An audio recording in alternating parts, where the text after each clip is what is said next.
Hello everybody and welcome back to our weekly Sermonette. Today is Erev Shabbat. It's a week before Rosh Hashanah. It's exciting. There's so many things happening as we are preparing for the upcoming holidays. High holidays, Rosh Hashanah, Yom Kippur. First of all, locally we have here our big challah bake, our women's challah bake, this coming Sunday. And also on Wednesday we have an evening of inspiration, a pre-holiday, pre-Rosh Hashanah evening of inspiration, which is going to be an evening, a musical and visual, and also a great spiritual experience. We encourage everybody to tune in. We have a cantor, we have Rabbi Simon Jacobson with words of inspiration, and we also have this amazing sand art presentation as well. So we look forward to everybody joining us for all these things. And then we have Rosh Hashanah coming up. After that, with Rosh Hashanah, we have all the various different options to be able to accommodate anything that anybody wants. The most important thing on Rosh Hashanah is the sounding of the shofar. On the second day of Rosh Hashanah, the first day of Rosh Hashanah is Shabbat. We don't sound the shofar this year on the first day of Rosh Hashanah, but the second day, and we have two outdoor options.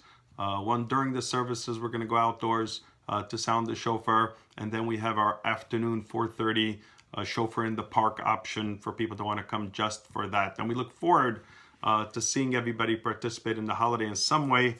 And if you're participating at home, this year many are going to be home for the holidays as well, and we're having things to be able to accommodate for that as well. Please reach out.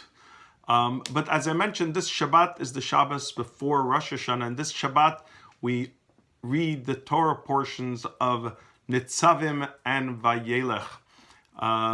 And one of the things is there's a covenant that Moses goes into the Jewish, creates together with the Jewish people.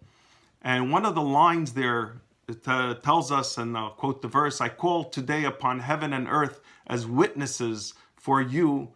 And then he goes on to say, "I've set before you life and death, blessing and curse, and you shall choose life so that you and your children may live."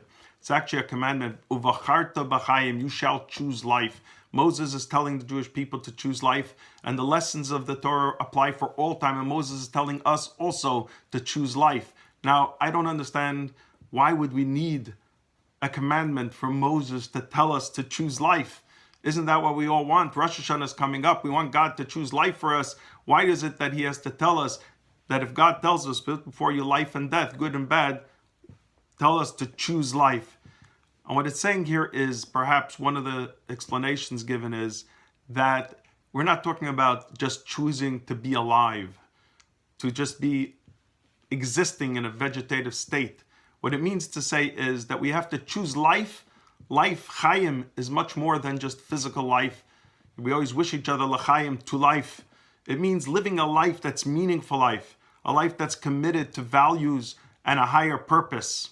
We have to ask ourselves the questions when I leave this world, or every single day, is the world different because of me?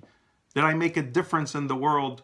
The fact that I've inhabited the planet, has it changed the planet? Has the world been a different place? And will anyone really know the difference if I'm gone? And the question is my life productive and worthwhile? And that is what it really means to say, to choose life. I'm reminded of a story that's told about a chassid of the first Chabad Rebbe, Reb Shneir Zalman, that one time he gave a blessing to this chassid. His name was Rabbi Kasil Lepler. He wanted to give him a blessing of wealth. Rabbi Kasil declined the blessing. And he said he really didn't want an immense wealth because it would distract him from living a meaningful and spiritual life. So then the Rebbe went on to bless him, wanted to bless him with longevity, with long life. That he accepted, but he retorted and he said, in Yiddish he says, "Aber nicht poyeshe, I don't want them to be peasant years, with eyes that don't see, ears that don't hear, and a mind that doesn't understand." It's one thing to be alive, it's another thing to live. In other words, I had a teacher one time, and he was rebuking the class, and he turned around to one of the children. We used to have a fabringen where we get together, evenings of inspiration, and he turned around to one guy, and he asked him, he says, "Are you alive? Or is the only reason that you're alive is because nothing has taken your life?" And what it means to say is, I mean, he was more graphic than that. He said, you know, is it only because an ice cream truck hasn't run you over? But the point being, the message is that we need to not just exist, we need to be alive.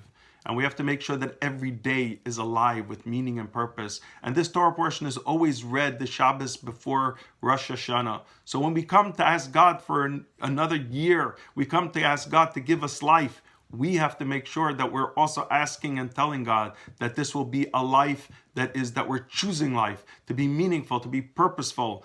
You know, the day of Rosh Hashanah is the day that man was created. It's not the day that the world was created. It's actually the 6th day of creation. When man was created, the whole purpose of heavens and earth was for man to make a difference in this planet. And that is what we have to do. So let us hope that we can actually all make that resolution as we come to Rosh Hashanah to choose life, to figure out where are those places that we don't just trudge through the day, we don't just exist, we don't just survive, but that we thrive. And that each day it be meaningful. Every day at the end of the day, we could calculate and see, I've made a difference in this world. And differences happen when you just help one person teach something, live by example. Whatever it is, let us make sure that we choose life, a life of meaning, a life of purpose. And may God give us long life with health. And this coming year should be a year with all the blessings that we need. First of all, with life, with meaning, with purpose, with nachas. And that we should all be blessed with a Shana Tova U'Metuka, a happy, healthy, and sweet new year. Shabbat Shalom, and see y'all soon.